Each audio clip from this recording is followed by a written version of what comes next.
वहीं कांग्रेस विधायक अशोक अरोड़ा ने हरियाणा न्यूज से खास बातचीत की। उन्होंने उपवास स्थल पर यह बताया कि कांग्रेस पार्टी उपवास कर रही है, राम सबके दिलों में बसते हैं, मगर जिस तरह से बीजेपी पार्टी ने महात्मा गांधी के नाम को खुर्द-बुर्द किया है, यह गलत है। कुरुक्षेत्र से एक रिपोर्ट आपको दिखाते हैं।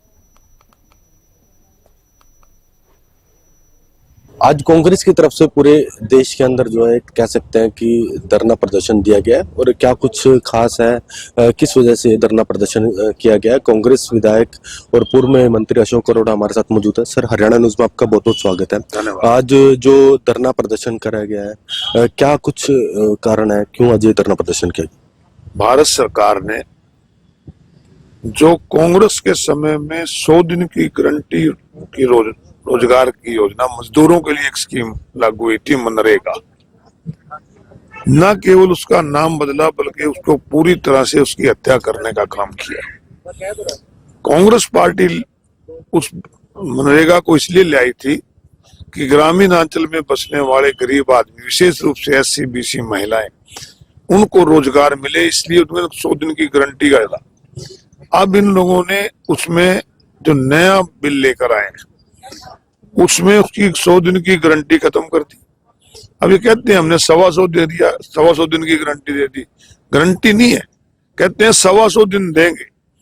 उसमें जो कांग्रेस बिल लेके आई थी, जो कांग्रेस ने लागू किया था, उसमें 100 दिन की गारंटी का मजदूरी की गारंटी थी, मिनिमम वेजेस की गारंटी थी, 100 का 100% जो स्कीम थी केंद्र द्वारा आयोजित थी, और 100 का 100% ग्रामीण में अंचल का विकास हो पंचायत करती थी।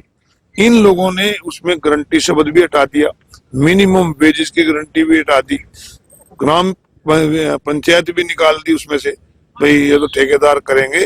तो हमारा जो विरोध है वो इस बात के लिए है कि इन चीजों को उसमें जोड़ा जाए, गारंटी रोजगार की मिले, ताकि ग्रामीण अंचल का विकास हो, मजदूर को मजदूरी मिले।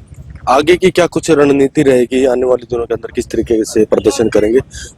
देखने को मिल रहा है कि कुरुक्षेत्र जिले के तीनों ही कांग्रेस के विधायक यहाँ पर बैठे हैं। ये पूरे देश के अंदर 10 जनवरी से 25 फरवरी तक 45 दिन तक हमारा ये प्रोग्राम चलेगा, जिसके अंदर कल हमारे पूरे देश के अंदर प्रेस कॉन्फ्रेंस थी, आज उपवास रखा हुआ है, और कल से लेकर 29 तारीख तक हम लोग गांव में जाएंगे और गांव में पंचायतों के बीच में बैठ के लोगों को इसके बारे में बताएंगे कि आपको जो रोजगार गरीब को मिलता था उसको कैसे खाने का काम इस सरकार ने किया।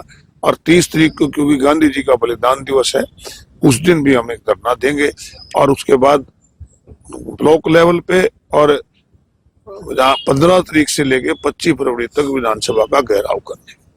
बिल्कुल, ये थे हमारे साथ थानेसर से विधायक अशोक अरोड़ा, जिन्होंने कहा कि ये धरना प्रदर्शन आगे भी चलता रहेगा, और आगे की कार्यकारिणी जिस तरीके से बताया कि आगे किस तरीके का कार्यक्रम रहने वाला, वो तमाम जो वो चीजें हैं वो अशोक अरोड़ा के द्वारा जो है बताई गई है। कुरुक्षेत्र से गगन सांगर, हरियाणा न्यूज़।